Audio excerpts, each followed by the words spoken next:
set of remarks. I think regulation is really important. I think enforcing the rules is really important, making sure the agency that has that responsibility is professional, independent, and has enough staff to do it fairly. But I also don't think that's enough. I think it's critically important that the companies involved in shale gas development have a culture of safety. And let me tell you a little something about Pennsylvania that really, I think, underlined this concern for me, and maybe quite different from the circumstances in Colombia. And you may have a better situation in Colombia. In Pennsylvania, we have over 60 companies with a permit to drill a shale gas well. Just in one state, 60 companies. Now, there's a huge variety within that industry, within my state. It ranges from literally the world's biggest oil and gas companies, like Exxon and Shell and Chevron, to name 3 that are in Pennsylvania, all the way to some very small companies. Now, that diversity has some strengths to it, but it also brings some challenges to it. And one of them is, what is the real culture within each of those 60 companies? And I'm an honest person, and I would often get asked some version of, are all of the drilling companies A students?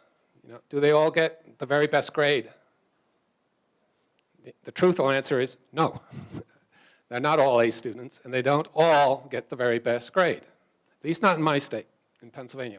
Out of a class of 60, if I walked into this room and said that I had 60 A students, I would expect at least a few of you to push back and say, really? All 60? Now, based on my conversation at lunch, it sounds like you're going to have a much smaller classroom, right? You're going to have 5 or 6 companies, at least to begin with. And that's probably a more manageable classroom than what we had in Pennsylvania. So I got very focused on this issue of building a culture of safety when I looked at all of the companies, all 60. And those are just the companies that had a drilling permit. Now, the companies that have a drilling permit in my state then go out and do subcontracting. You know, frankly, Shell will like this, pick on a company that I respect and I think was an A student and is an A student, Shell. Shell certainly has a culture of safety, no doubt about that. But Shell also contracts with a lot of companies. And part of having a culture of safety is making sure the people who you contract with has a culture of safety. It's a real challenge, in other words. It's a real challenge to make sure that culture of safety goes all the way down the chain. It's more than making sure every Shell employee, quote unquote, gets it when they're doing Shell work. It's more than that. It's a real challenge, even for a great company like Shell. So, how do you build a culture of safety? How can you make it more likely that you have a real culture of safety rather than less likely that you have a real culture of safety? I think it does, in fact, perhaps, if not begin, it certainly involves regulation. Now, regulators send a message. National governments send a message to the industry about how important this is, or not. And you do it in a variety of different ways. That was true in Pennsylvania. It's one of the reasons why we wanted to strengthen all our rules, is to send a message to anybody who's drilling in Pennsylvania that we actually took this really seriously. So we did really strengthen the rules a lot. But then we went further and we said, not only have we strengthened the rules, the words on the page, but look at all these people we just hired. They're going to be watching you. They're going to be professional, independent, they're going to be fair and responsible, but they're going to be watching. And when they think you made a mistake, not when you think you made a mistake, but when they think you made a mistake, they're going to issue a notice of violation. You'll have a process to contest it if you really strongly disagree. You can appeal it. So that issue of enforcement, the content of the rules and the enforcement of the rules sends a critical message to every company about how important at least the government and the people in the community is taking this issue.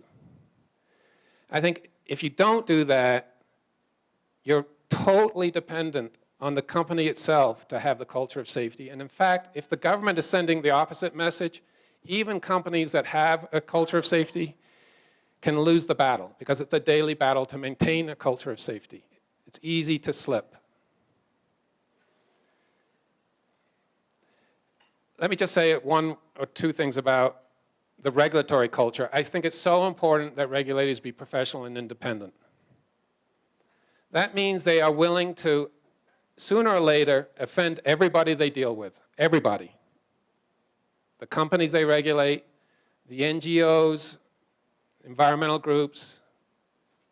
Sooner or later, they have to be willing to deliver a message or an answer that's going to upset everybody.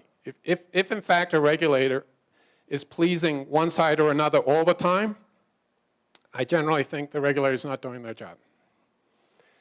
Regulators don't win, good regulators don't win popularity contests. Over time, they may earn respect, maybe, but they don't win popularity contests, good regulators. So that's true if you're being professional and independent. The way I put it is good regulators should treat the regulated industry or other parties never as a friend or a foe. The industry is neither a friend nor a foe. And that's true of environmental groups. They're neither a friend or a foe if you're doing good regulation, in my view.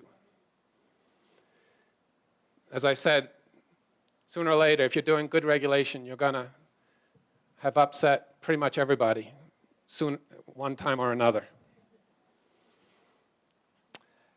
All right, so that's what regulation's role is in building a culture of safety. But by itself, it's not going to build that culture of safety. It's also, by itself, not going to make gas drilling safe. At the end of the day, companies are going to be drilling gas wells.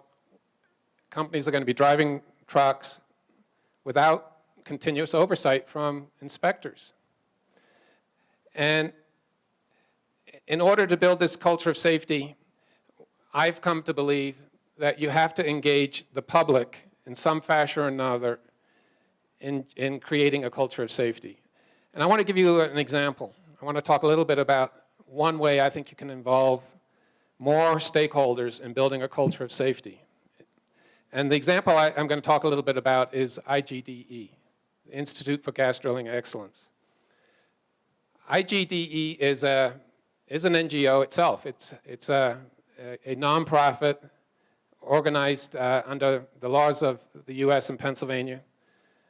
Its purpose, its mission is to provide an independent third-party certification of the gas industry's environmental performance.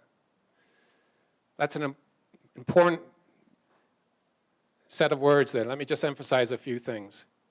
Provide independent third-party certification of gas industry environmental performance. So IGDE is not a best practices organization of the gas industry. I think best practices organizations of the gas industry are important. Self-education, industry education of their peers is important. But what IGDE is doing is different from that.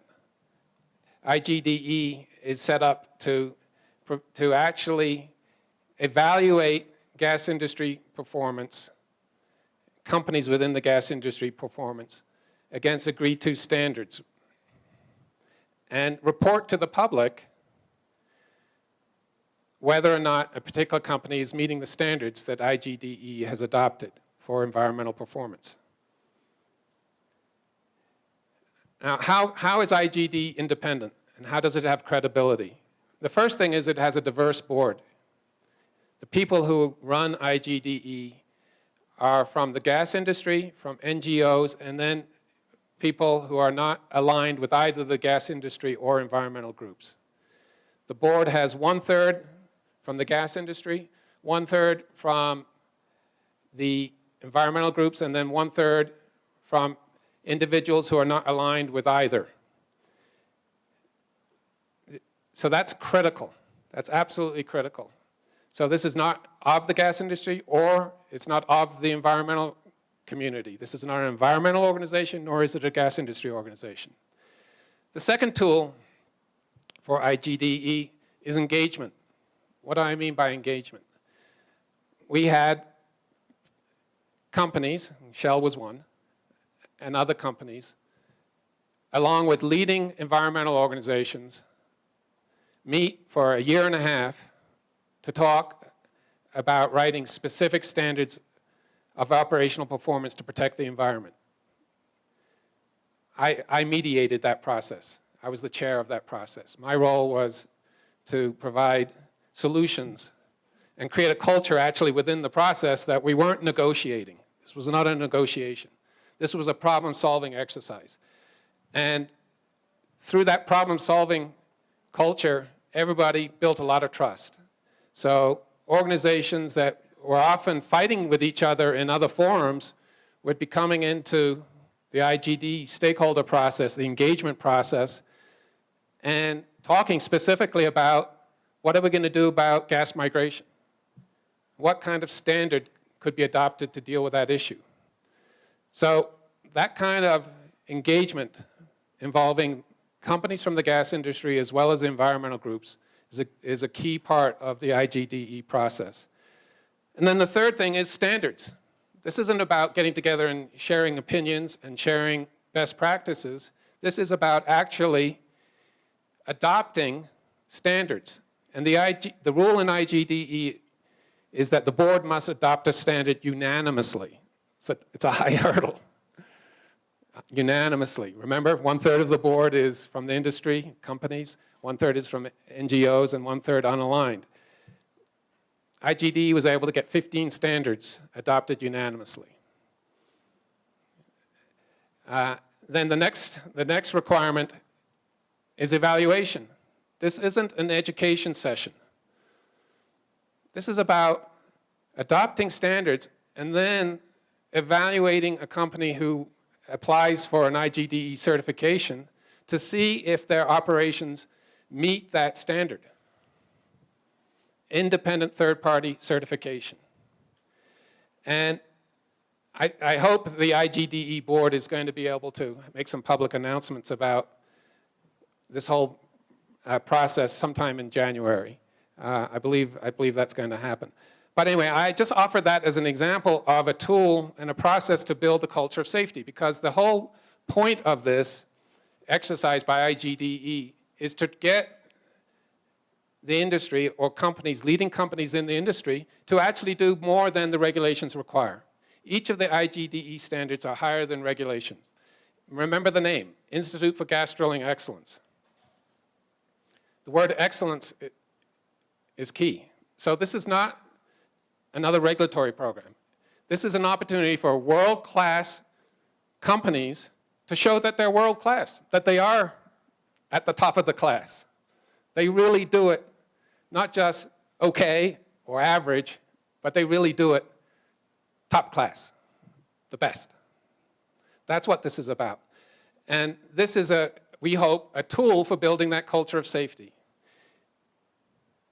Okay, that's it. Thank you.